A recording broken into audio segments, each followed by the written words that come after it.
kita sudah merasa memiliki ini wekku, iki punyaku, ini bungaku, ku. Dan kita miliki secara egois. Apa yang terjadi? Pada akhirnya ketika kita kembali yang diambil Tuhan apa? Jiwa kita. Kalau Tuhan berkehendak, segala sesuatu menjadi mungkin. Kalau dia punya rancangan atas kehidupan kita dan rancangannya itu mutlak.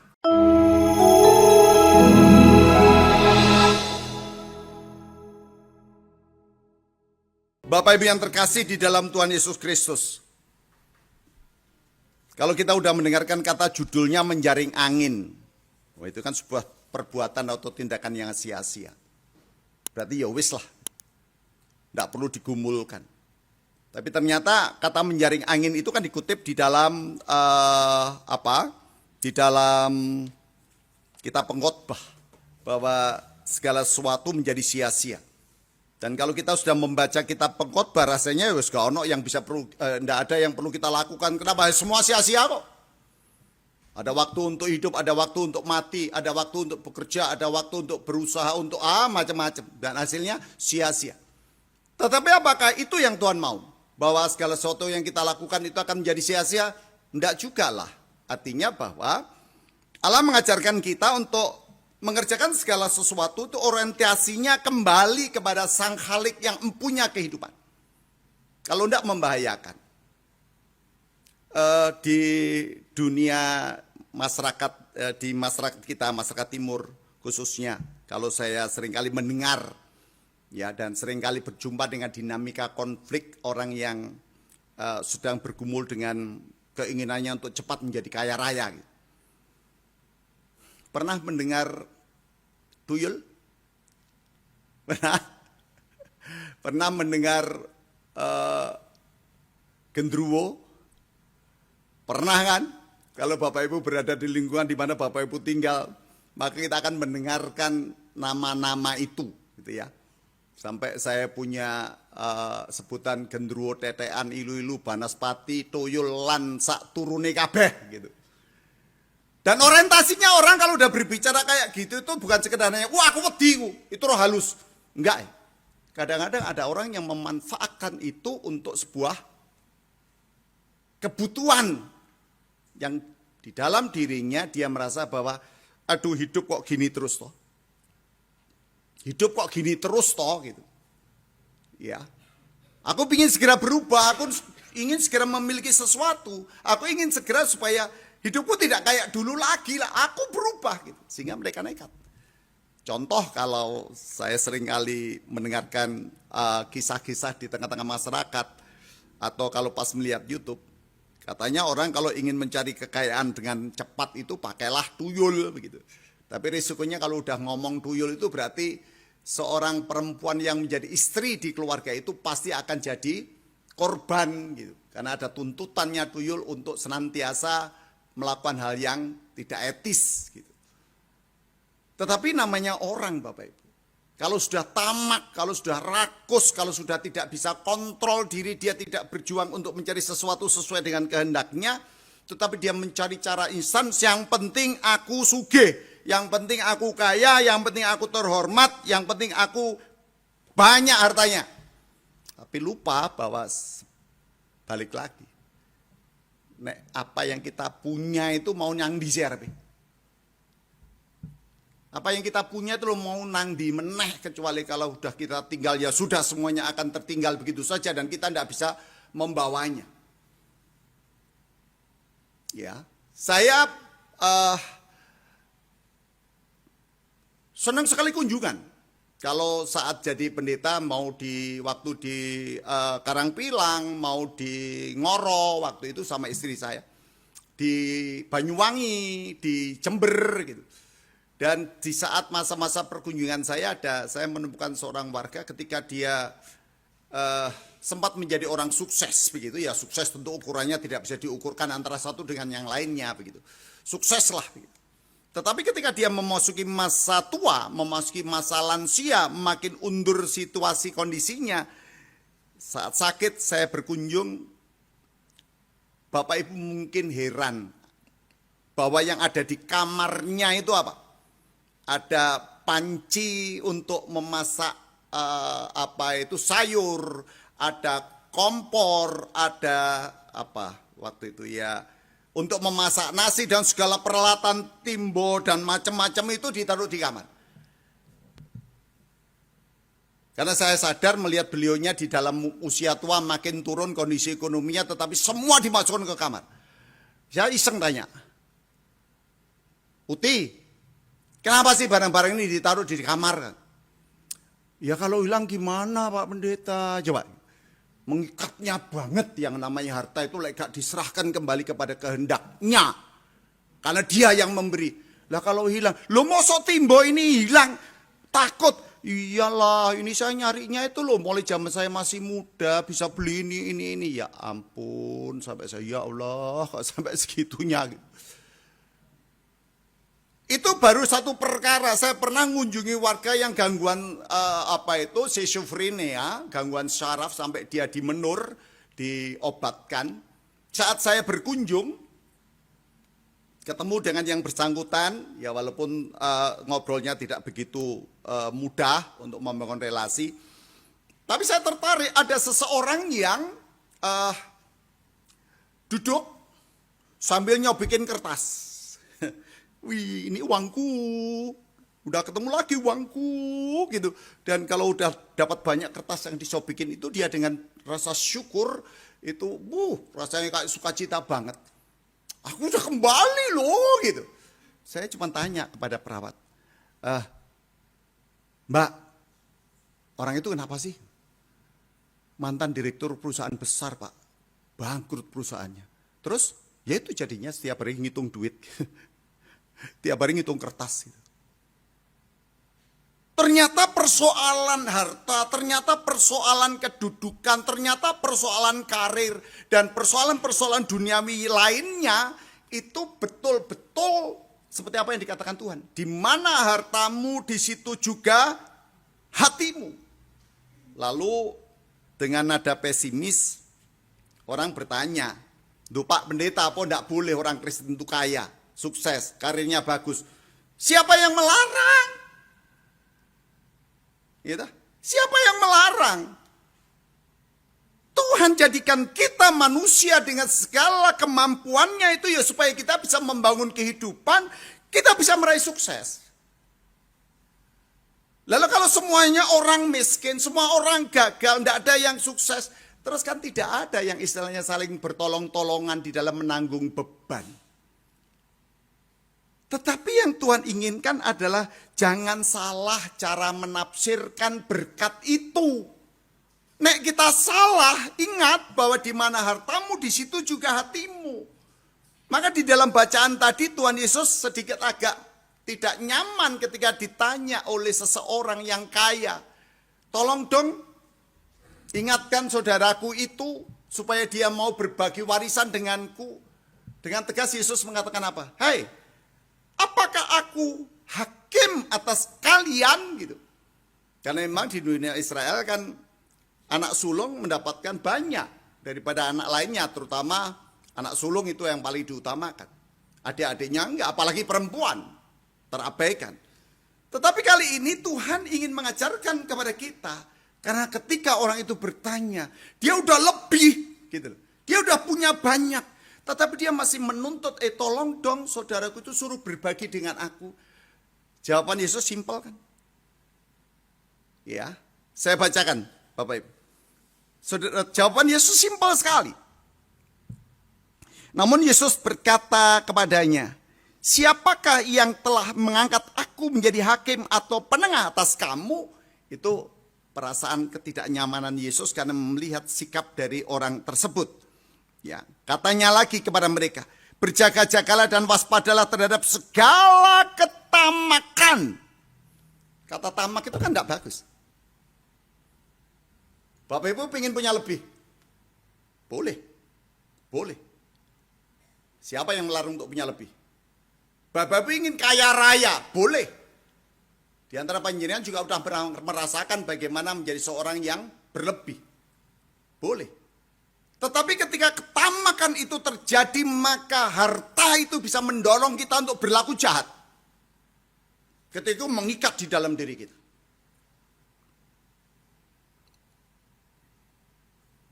Kalau Bapak Ibu sekarang mendengar Roy Suryo ceriwi, saya ente-ente. Ngejar apa dia? Ternyata ngejar sayembara. Atau ngejar supaya eksistensinya itu dipulihkan karena dia merasa dendam atau apalah. Itu terserah, itu urusan politik.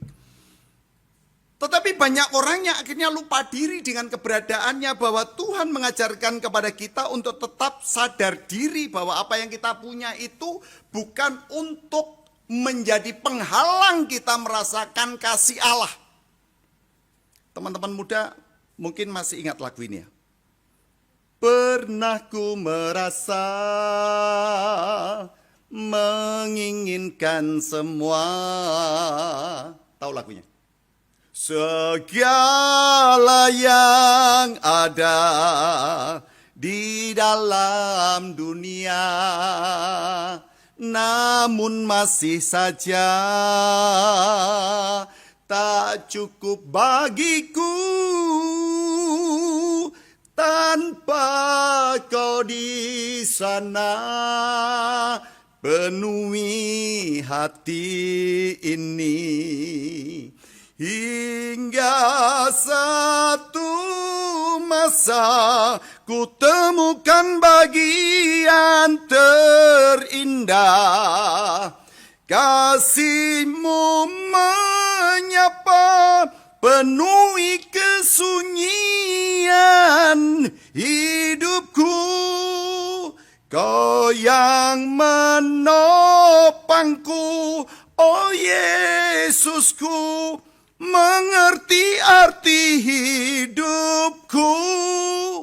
Ku sadari kebahagiaan yang terindah. Lagu ini sangat saya suka sejak saya di Ngoro, Jombang. Nggak tahu tahun berapa. Mengingatkan saya betapa setiap kita pasti pingin lebih. Dan kalau bisa di atas yang lebih. Setiap kita. Tapi seringkali kita lupa. Seringkali kita lupa bahwa lebih itu adalah anugerah. Tetapi ketika kita punya lebih itu tidak diserahkan kembali kepadanya, maka akan menimbulkan sebuah ketamakan yang mengajarkan kita lupa diri bahwa semuanya adalah milik Tuhan. Lagu ini sangat menarik bagi saya. Syairnya menolong saya untuk menghayati sebuah proses. Dan di saat seperti ini, saya pernah punya anak asuh yang sekarang udah jadi pendeta. Dia pemuda Ngoro, cuman senantiasa berkomunikasi dengan saya.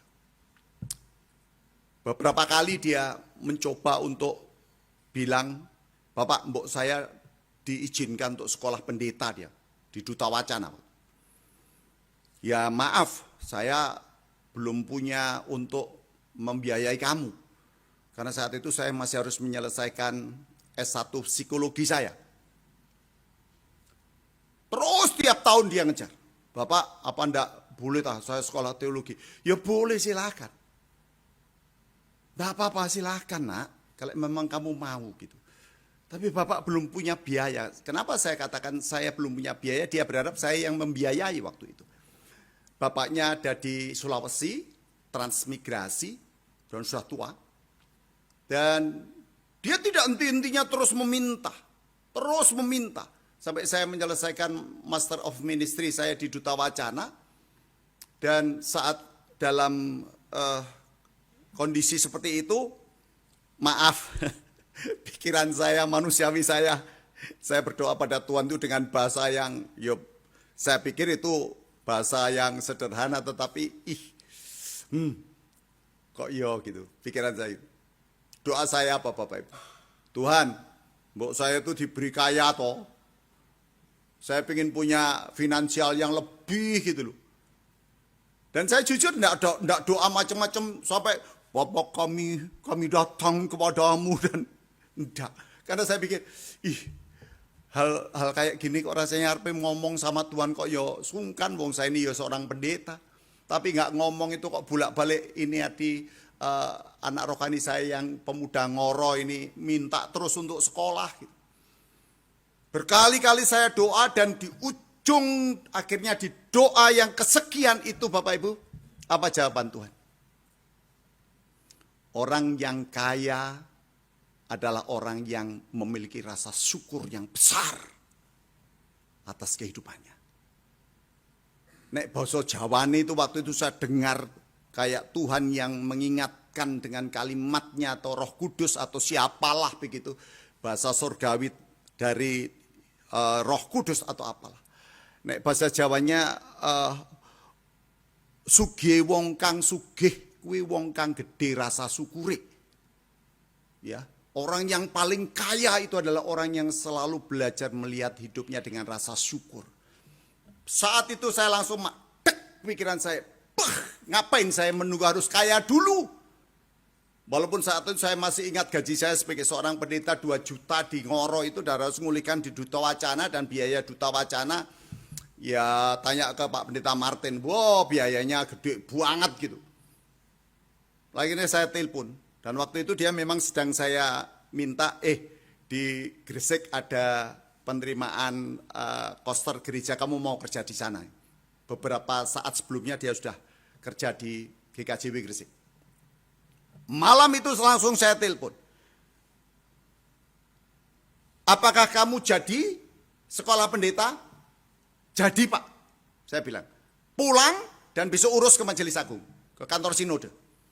Dan sekarang dia sudah menjadi pendeta.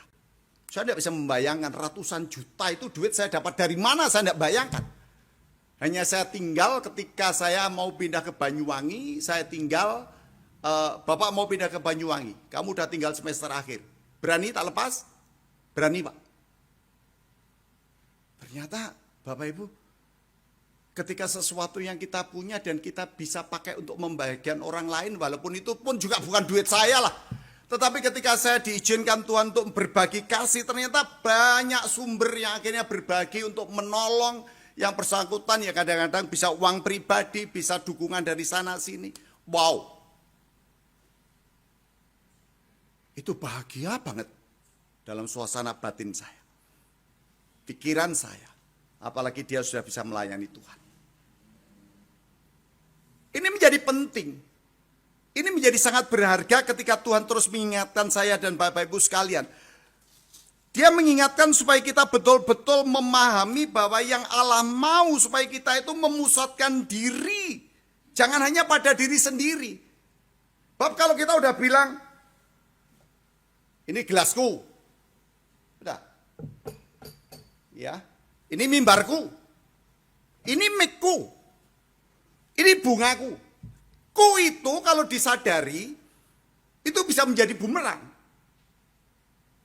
Apalagi kalau sudah kita miliki dengan perasaan egois. Lek Tuhan memiliki kita dengan perasaan egois, aku setuju. Jangan ada ilah lain di hadapanku.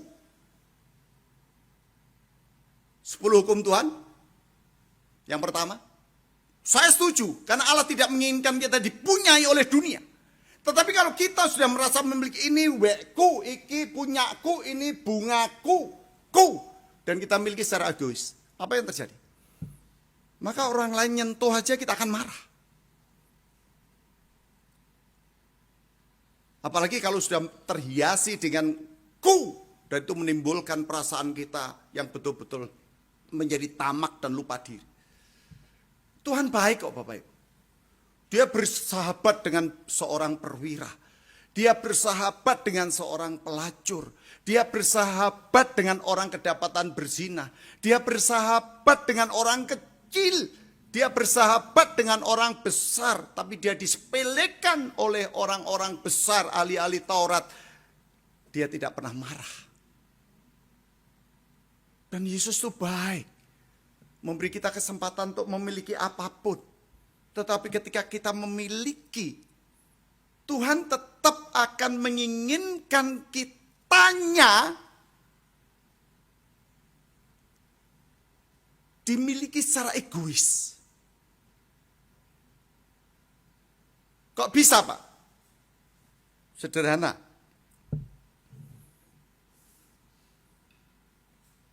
Seseorang yang kerasukan setan di pantai Danau Gerasa. Akhirnya roh setannya suruh masuk kemana? Minta masuk kemana? Babi. Jumlahnya babi berapa? Ribuan. Babi saiki sak awak ngono regane piro? Coba Bapak Ibu bagikan. Kalikan berapa akan didapat satu babi. Kalikan berapa? 2000 babi. Berapa miliar? Ternyata bagi Yesus habis-habis. Tetapi kau jiwamu adalah milikku. Pada akhirnya ketika kita kembali yang diambil Tuhan apa? Jiwa kita. Raga kita menjadi tanah. Karena kita berasal dari debu tanah. Tapi jiwanya awake dhewe wis digawa Gusti. Dibawa kembali ke hadiratnya. Yang kita tinggal bisa jadi, kalau itu tidak menjadi berkat, ya jadi rebutan. Ya, saling bunuh bahkan. Saling menganiaya, saling nyantet begitu. Sangat mungkin. Maka betapa pentingnya bahwa ketika kita berbicara tentang menjaring angin itu, sebenarnya itu adalah sebuah kiasan, tetapi Tuhan hanya mengajarkan kepada saya dan Bapak Ibu sekalian. Hati-hati yuk dengan apa yang kita punya. Hati-hati yuk dengan apa yang kita bisa. Karena apa yang kita punya, apa yang kita bisa, itu semuanya akan terbatas. Terbatas pada apa? Pada titik di mana Tuhan menghendaki kita kembali. Selesai. Tapi ketika jiwa kita tidak disatukan dengan harta yang kita punya, tetapi itu semua adalah anugerah yang harus kita terima, dan kehadiran kita di tengah-tengah dunia bisa menjadi berkat bagi sesama, maka ketika Tuhan mengizinkan saya, Bapak Ibu Saudara, anak-anak muda milik Tuhan, karena yang namanya mati itu masa ada ukuran. Oh harus usia 80, 90, atau 100. Enggak. Kalau Tuhan berkehendak, segala sesuatu menjadi mungkin. Kalau dia punya rancangan atas kehidupan kita, dan rancangannya itu mutlak. Muni enggak iso. Tetapi kalau hati kita penuh dengan penyerahan, jiwa kita dimiliki Tuhan, ya sungguh luar biasa.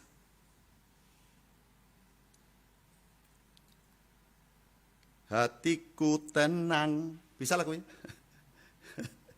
Hatiku tenang, yang pernah dengar yuk. Berada dekatmu, kaulah jawaban hidupku. Hatiku tenang, berada dekatmu, kau yang pelihara hidupku. Pertolonganmu begitu ajaib, kau telah mengikat hatiku. Di saat aku tak sanggup lagi, di situ tanganmu bekerja. Pertolonganmu begitu ajaib, kau telah mengikat hatiku. Kini mataku tertuju padamu, ku rasakan kasih-Mu. Wow. Kalau hati kita dipenuhi dengan suasana itu, kita merasa jiwa kita dimiliki Tuhan, kita tidak akan lari kemana.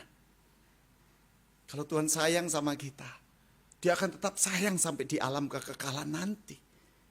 Tetapi semua benda-benda duniawi yang sudah pernah kita punya, biarlah itu Tuhan yang menata dan mengatur, dan kita akan merasakan kasih sayang Tuhan itu sampai selama-lamanya. Tetapi bagi yang muda, jangan berhenti untuk berjuang meraih sukses. Jangan takut sukses. Yang Anda takutkan adalah lepas dari kasih Tuhan. Amin.